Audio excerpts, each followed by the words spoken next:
This week's ScubaTube is sponsored by the top 5 best shark dives. Hi guys, and welcome to this week's ScubaTube. Let's dive into the news. So a wreck champion has been honoured.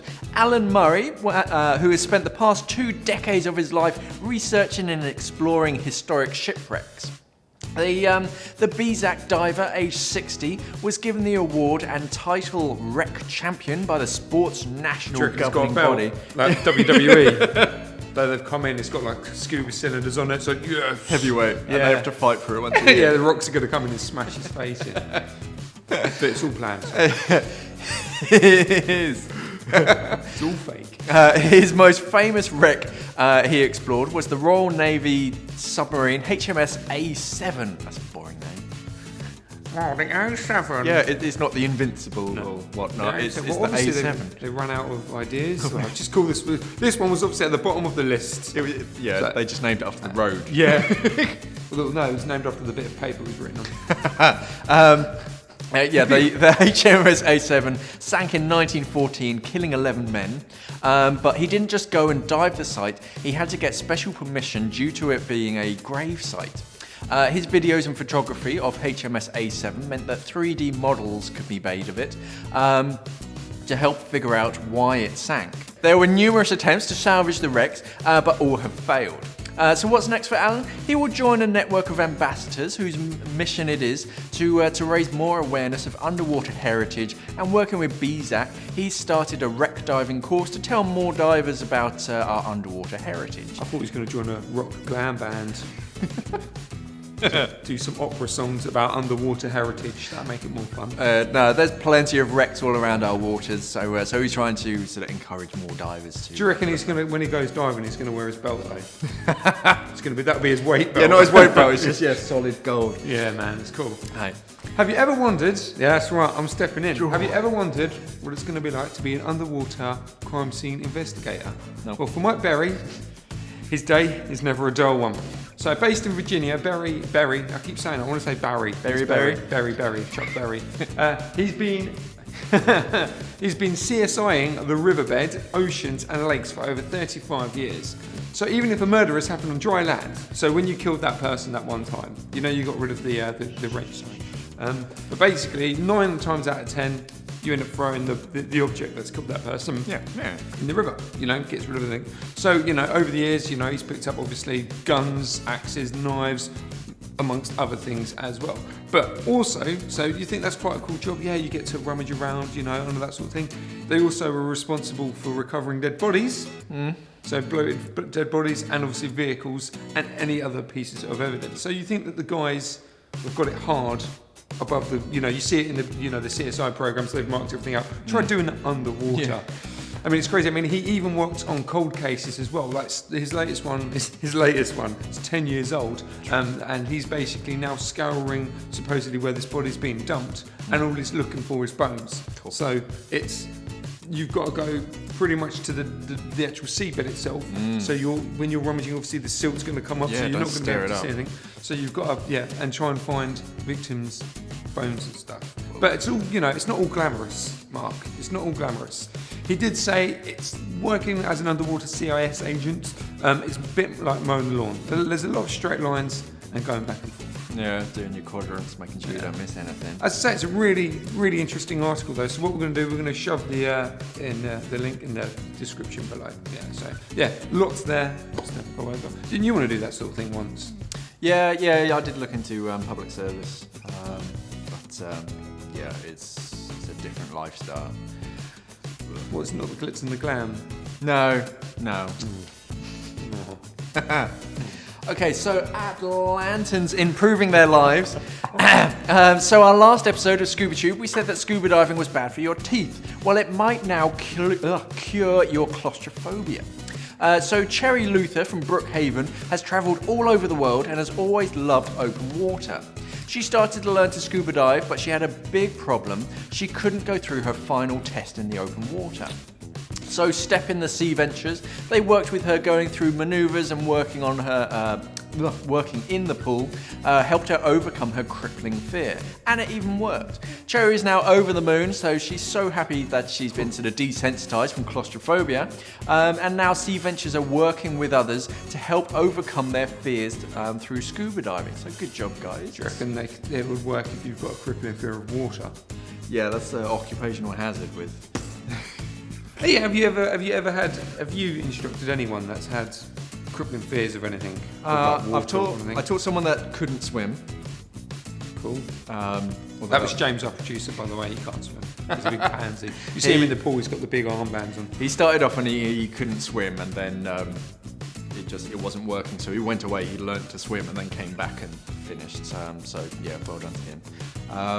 Yeah, there was a I can't remember. I think he's a Marine who'd been injured in an IED. He only had sort of one functioning hand, but through the use of sort of DPVs and webbed gloves, we got him scuba diving. That's cool. Yeah, that was quite good.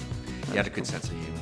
Yeah. So, Mark, how did you spend the New Year? Like everyone else, with a bit of champagne. Yeah. My other half, just It's beautiful. Well, freedivers in Campbell, British Columbia have marked in the new year with a chilly swim under the frozen lake. Now you're probably thinking, that's fine, they're probably used to the cold weather. Well, Maggie Cott, oh no, this is why you should have done this one. Maggie Cott and Eco Jones, I've completely said all that wrong, so I do apologise. They braved the cold water, which is apparently, a good thing in this lake, but without wetsuits. So it was all frozen on the top. Obviously they had to saw, through the ice just to jump in. So 1st of January, you're normally hungover, you're asleep, you're normally a bit tired like I was, but no, they decided to jump in a freezing cold lake.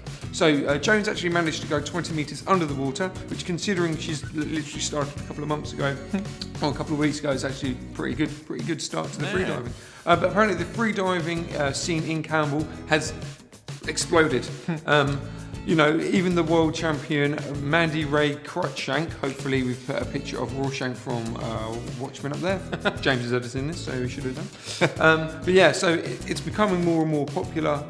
And as I say, ice freediving has become more and more popular over the years. Yeah, I'm seeing a lot of sort of cold water stuff sort of in the news. A lot of people going up to Silfra up in Iceland and doing a lot of cold water diving nowadays. Where were you a couple of weeks ago?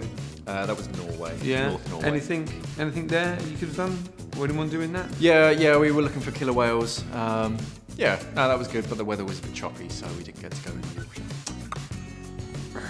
Such is life. Okay, a new Russian shipwreck was found in Turkish lake. Divers from Lake Van have discovered the remains of a ship which was resting in the bottom of the lake. Discovered the mystery machine. The shipwreck is of a Russian cargo vessel that sunk half a century ago. The wreck was sunk in 1958 when it hit rocks during a storm. Yeah. It was there originally, the base, the Russians had taken over that specific lake in World War I, and they've had control over it ever since. Okay. And apparently it was very hazardous. One of the vessels that they had there got set on fire, another one got stolen or something, literally they kind of just left them to it, and then this one just sank. It's pretty cool. I don't know what was on it. It's probably vodka. Cargo ship in That's Russia. why we haven't. There's not much news of what's on there yet. Obviously, they're still discovering the wreck. They're still diving the wreck to figure out, because it's been missing for God knows how long. So yeah, it's probably just vodka. Yeah. So diving a sunken submarine. US county officials have unanimously approved $1 million to sink the USS Clagamore. No, they haven't.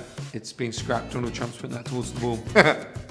It is a 320-foot-long Ballou-class submarine that was built in 1945. It's planned to be sunk 1.5 miles off Juno Beach in Florida at around 20 meters to become a new artificial reef. Cool.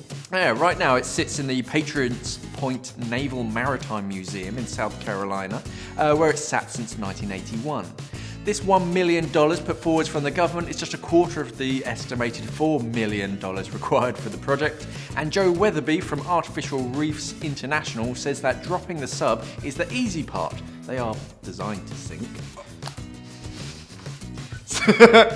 So it's actually the environmental survey, fundraising and other formalities that actually take time and effort that the sub might not have.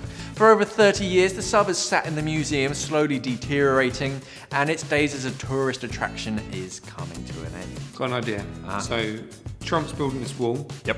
Why doesn't he just take old wrecks and then build a reef above water around Mexico? Save some money. Just use old wrecks. An above water Reef to stop the Mexicans waving into America. Oh dear. Yeah. You want this one? Yeah, okay, I'll do it. Hold on, I've got a dip. Oh, sorry, I'm going to apologise right now. Our auto cue's been absolutely terrible today. It's cut off half the words. There you go. There we go, thank you. So, Brexit creates a great opportunity for fish. Who would have thought it? Yeah, something good coming out of Brexit. Yeah, well, there's going to be lots of things good coming out of Brexit in about 50 years' time. But, you know, so there's a great opportunity with Brexit around the corner. So leaving the EU would let Britain stop, you can tell I didn't write this one, let Britain stop having to treat its fish as a shared resource with the rest of Europe. So it's like, oh, my fish, my fish. And it's going to be able to take control of fish stocks and help rebuild numbers. So yeah, that's going to be quite cool. You know, you can corner stuff off. Oh, so Brexit can also ban foreign vessels from fishing in our waters, which is obviously allocate certain areas to marine reserves and set our own catch limits for each species to allow certain species in the areas to recover in their numbers. Professor Daniel Pauly states that the UK has an opportunity that's never been seen in the last 100 years. So this could literally turn the clock back to levels not seen since Victorian times. I think it's a really, really good thing. I mean, yeah, we have the opportunity to get control of our waters and to create marine parks so that fish have somewhere safe that won't be fished, and of course we're not going to share all these resources with Europe, so it's going to allow fish stocks to we've got any old submarines we could sink? Probably. I mean, what we could do, like, if you've not seen that, is it Norway or the Netherlands that have for YouTube where they built a wall so the Mexican waters? We need to do that, but for European waters. Denmark. Yeah. We built an entire ocean, okay? An entire ocean between us and Mexico. Nobody builds oceans better than we do. Yeah, man. But yeah, no, I think it's really, really cool. So, let's go to the YouTube clips, young Marcus. Yeah, so first up we've got an experiment turning ocean water into chlorine bleach. Cool. I don't know why this is exciting, but our producer James thought it was. Maybe he was drinking some bleach at the time. I know. He's like that, he's a bit weird. I had the opportunity to put up a really nice video of free diving with baby seals. Oh, that was cute. But James went, no, I'm going to hook a car battery up to some salt water and create chlorine and bleach. He only does these things to make him sound smart, but... Anyway, the video is by Grant Thompson. Thompson, yeah. This fascinating science experiment, really. Shows some YouTubers turning ocean water into chlorine bleach. It's all very confusing. But check the video out. We'll put a link below. Sorry, guys. The next one's more interesting. This is about a guy that found 3 GoPros, an iPhone, a gun, and even knives underwater in the river. So the video is by Dalmid. Dalmadi, mate. Dalmadi. Probably. Nice chap. And it shows a scuba diver cleaning up a river in Columbus, GA. Gainesville? I don't know. No, that's a city. In Columbus, in America. He found a number of GoPros, cleaned up trash from the bottom of the river, and even saved a few fish and turtles. He put them there beforehand. It was all set up. It's all planned. It's all fake, yeah.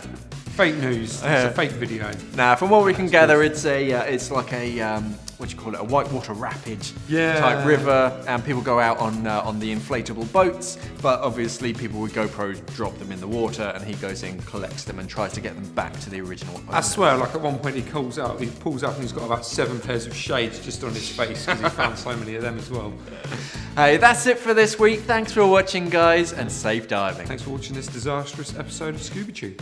Thanks, James. Yeah, thanks. # James.